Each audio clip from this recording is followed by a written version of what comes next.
Okay, we're filming this video a second time because the first time went a little like this. Good thing I started filming and I haven't decided yet which episode I want to do first. Let's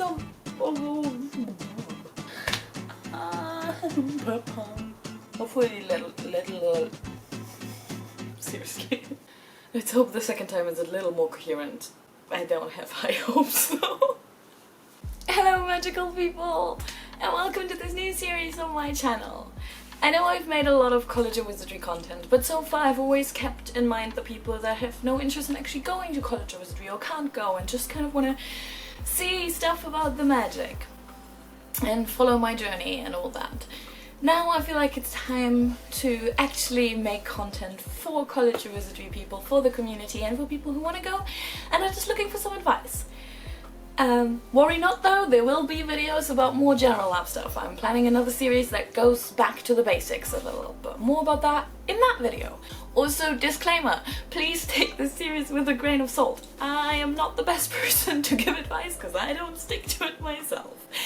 Some of these videos will be really silly and useless, and some of them might be good advice, and some of them might just be me being salty about things that have happened and could happen. But it's all in good spirit and we're all just here to hang out and have fun. So let's get started with the first video. Today we're gonna be talking about what I like to call the second cow curse. What is the second cow curse, you ask?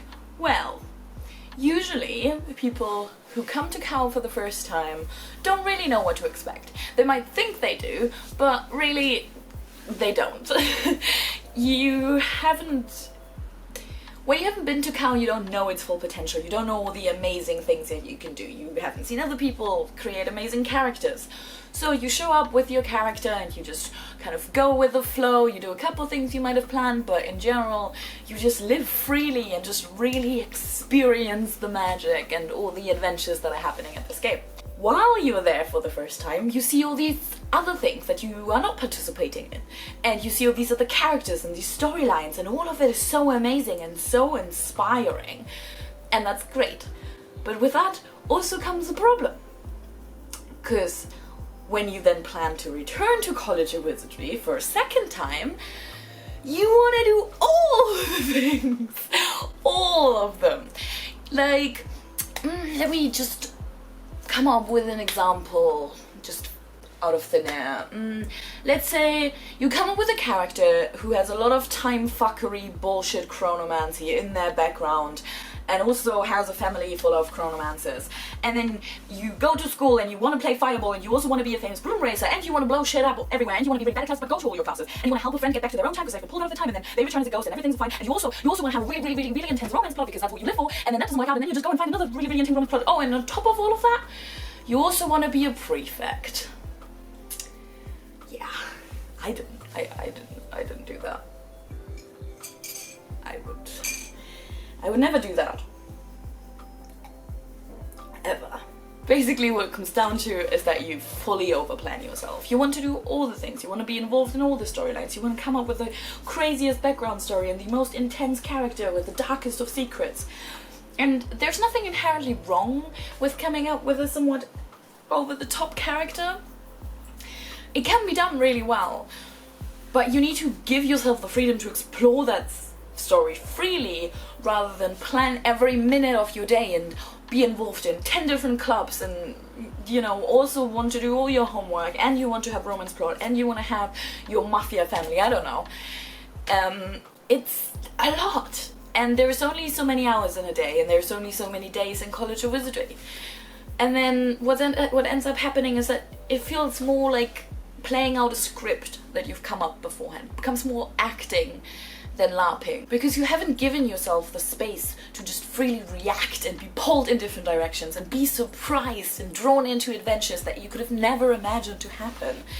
And these kind of surprising, unpredictable situations are really what makes LARP so fantastic and so real and so amazingly immersive. So you kind of take that away from yourself by over planning, by wanting to do all these things. And oh my god, believe me, I get it. Like, when you have months to prepare and you spend weeks talking to the other players, like, you come up with all these ideas and they sound so amazing in your head, so you want them to happen. But as hard as it is to stop yourself from doing that, what you are effectively doing is creating a checklist of events, and then during the game you just check that off, rather than really living what's happening. And that's sad. You're really missing out on the freedom, and I've been there, okay? I get it. But despite being there, I don't really have any good advice except don't do it. And it's hard to stop yourself, but like, you need to do it. What I've done this time around was all these amazing ideas that I had and all the things other people came up with that sounded amazing. I wouldn't be like, oh my god, yes, let's do it. I said, that sounds fucking amazing. If I'm around, I will join in. If it ends up happening, that'd be dope. If it doesn't, cool. There's totally gonna be a shitload of other things that we're gonna be experiencing. All good. And it was a step towards the right direction. I don't think I'm there yet. So I don't really know what the best advice would be, except don't try to overplan yourself. Don't try to fit all the concepts and all the ideas in your head into one single game. Rather, think about if there's a way you could return a third or a fourth time and then split the ideas up between the different games. It sounds so silly, but the less experience you're looking for, the bigger experience you will have. So, try to chill out. Take it relaxed. And I promise you, you'll be a lot less stretched. You will actually have time to rest, which will make your game so much better. And you'll just have a better game for it. So, don't get cursed with the second cow curse if you're planning to come back. That's all the advice I have. I told you this series wasn't going to be super helpful. But maybe it helps someone to just know that this is this thing that exists. So, maybe it helps someone. Also, I'm pretty sure that this is applicable to other Larps as well. There hasn't been many Larps where I returned more than once, so I don't know how applicable it is for other games. But for Cow, I've definitely seen it happen a lot of times. Within myself, within friends, and just people that I kind of observed. So, it's a thing. And that's it. That's the first video. These are gonna be really quick and sweet, and you can just like watch them on the go. So, yeah. I hope you enjoyed this one. If you did, I know this is such a YouTuber thing to say, but like, smash that like button, hit the subscribe button, and fucking punch the bell.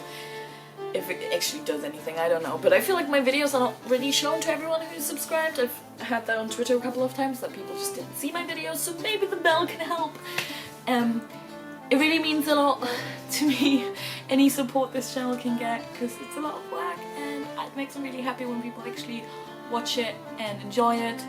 And if there's any question you have about College of Wizardry or Larp in general, leave it down in a comment below. Also, if you've experienced this second Larp curse, even not related to Cow, I want to hear about it, because I'm actually interested in how much of a thing that actually is, or if I'm just really shit at planning. So, do all the YouTube things, follow me on all my social media. Also, I have a Ko-fi and a Patreon if you want to support this channel financially and help me buy things like a microphone that I desperately need and other cool things. So, yeah. And also, a huge thank you to the Patreons I already have. I love you people with all my heart. And I will see you in the next video. Goodbye!